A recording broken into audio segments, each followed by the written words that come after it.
নিচ্ছে শুভেন্দু অধিকারী, তাদের যে মূল নেতা পশ্চিমবঙ্গের, তার নেতৃত্বে বিজেপি সরকার গঠিত হবে পশ্চিমবঙ্গে।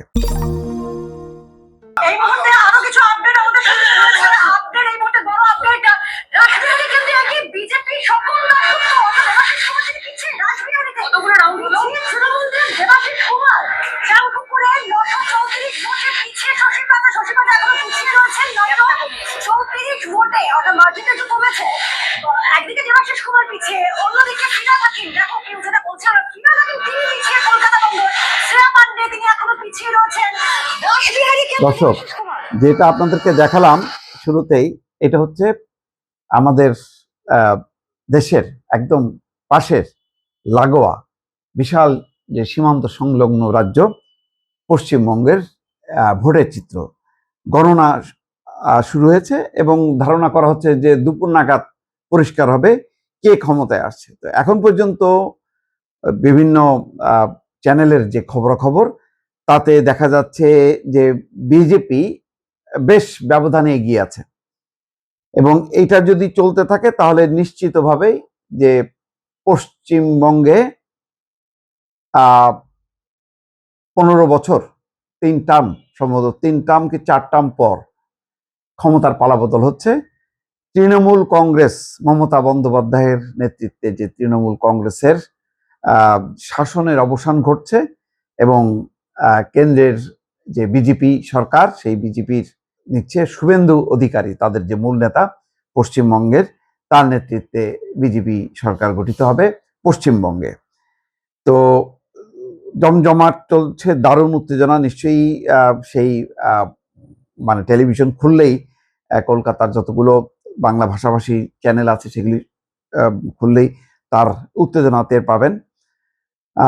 প্রথম আলোর ঠিক এই মুহূর্তে 11টা 19 আমি যখন করছি তখন সেখানেও আছে পশ্চিমবঙ্গে বিজেপি এগিয়ে আছে 172 আসনে, তৃণমূল 112 আসনে। কোথাও মানে সামগ্রিকভাবে এগিয়ে আছে তৃণমূল, তেমন কিন্তু পূর্বাভাস নাই। এবং যেই জরিপ কিন্তু হয়েছিল মানে সপ্তাহখানিক আগে, এটা বলা হয় বুট ফেরত যে জরিপ, সেখানে 6টা জরিপ হয়েছিল। 6টা জরিপের মধ্যে 4টা জরিপেই কিন্তু এগিয়েছিল বিজেপি, তৃণমূল মাত্র 2টাতে। তারপরও মমতা খুব দৃঢ়তার সাথে বলছিল যে তারা সরকার গঠন করবে। এখন শুভেন্দু অধিকারী পশ্চিমবঙ্গে সরকার গঠন করবে বিজেপি, এই ঘোষণা দিয়েছে এবং মানে সেইভাবেই ফলাফলেও কিন্তু তার প্রতিফলন দেখা যাচ্ছে। এখন পর্যন্ত মোট 294টা আসন, 148টা আসনে যে জয়ী হবে সেই সরকার গঠন করতে পারবে। তো তৃণমূল কংগ্রেসের পতন ঘটলে অথবা বিজেপি ক্ষমতায় আসলে বাংলাদেশে কিছু আসে যায় না, তবে কিছুটা প্রভাব আছে, কারণ বিজেপির মধ্যে গোঁড়ামি, হিন্দুত্ববাদী প্রভাব, এক ধরনের বাংলাদেশ বিরোধী মনোভাব,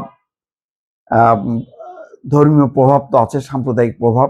এর ফলে বাংলাদেশ থেকে যারা বহুকাল আগে পশ্চিমবঙ্গে সেটেল হয়েছে তারা একটা অনিশ্চয়তায় ভুগবে।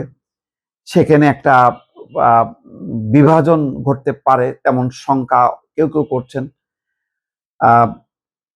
অর্থাৎ পুশিন প্রক্রিয়াটা আবার দেখা যাবে যে কারা ভারতীয় কারা বাংলাদেশি, এই গণনা বা এই মানে বিভাজনটা একটা তীব্র হতে পারে, নাও পারে, বলা যাচ্ছে না। তবে সুবিধাও আছে যে তিস্তা চুক্তি যেটা হচ্ছে না মমতার বাধার কারণে, কেন্দ্র যেহেতু চায় আর মমতা চায় না, ফলে মমতাকে উপেক্ষা করে সেই চুক্তি সম্পাদন হয়নি আগে। এখন হয়তো সুবিধা হবে। এখন নির্ভর করবে যে পশ্চিমবঙ্গের যেই বিজেপি সরকার আসছে, শুভেন্দু অধিকারী নিজেও অনেকগুলো কর্মসূচি ইউনূস সরকারের সময় করেছে, সেটা মানে ব্লক করা, বাংলাদেশ ভারত থেকে যাতে কোনো পণ্য না যেতে পারে, সেই হয়তো সেটা পপুলার একটা সেন্টিমেন্ট সে সেখানে শো করেছে। তো নির্ভর করবে পশ্চিমবঙ্গ বিজেপি কোন দৃষ্টিভঙ্গিতে ক্ষমতা পরিচালনা করে বাংলাদেশ বিরোধী বক্তব্য দেয় কিনা বা মুসলমান বিরোধী বক্তব্য দেয় কিনা, দিলে সেখানের পরিস্থিতি খারাপ হবে এবং দুই দেশের সম্পর্কের উপরও প্রভাব পড়বে। যেমন আসামের মুখ্যমন্ত্রী হিমন্ত শর্মা, তার বক্তব্যে যথেষ্ট উদ্বেগ তৈরি হয়েছে। সে বলেছে যে ইউনূস সরকারের সময় যেমন বৈরী সম্পর্ক ছিল ভারতের সঙ্গে, তেমন সম্পর্কটাই থাকলে পুশিন মানে সহজ হবে, রাতের আধারে পুশিন করা যাবে। সেই বক্তব্যের প্রতিবাদ করেছে বাংলাদেশ। তো এরকম ধরনের যদি শুভেন্দু অধিকারীও বক্তব্য দিতে থাকে, তাহলে একেবারে যেহেতু বাংলাদেশের কোল ঘেঁষা রাজ্য, তাহলে উত্তেজনার পারদটা বাংলাদেশে ছড়াবে এবং বাংলাদেশেও যেই মানে উগ্র শক্তি, তারা আবার এইসব বক্তব্যকে পুঁজি করে এখানে এক ধরনের জনগণকে সংগঠিত করার চেষ্টা করবে। সব মিলে দুই দেশের সম্পর্ক খারাপ হবে, দুই দেশের জনগণের মধ্যেও অবিশ্বাস, অনাস্থা তৈরি হবে। সেটি নির্ভর করবে যে শুভেন্দু অধিকারী সম্ভাব্য পশ্চিমবঙ্গের মুখ্যমন্ত্রী, তার কি ধরনের আচরণ সে প্রতিফলন ঘটায় তার উপর দর্শন।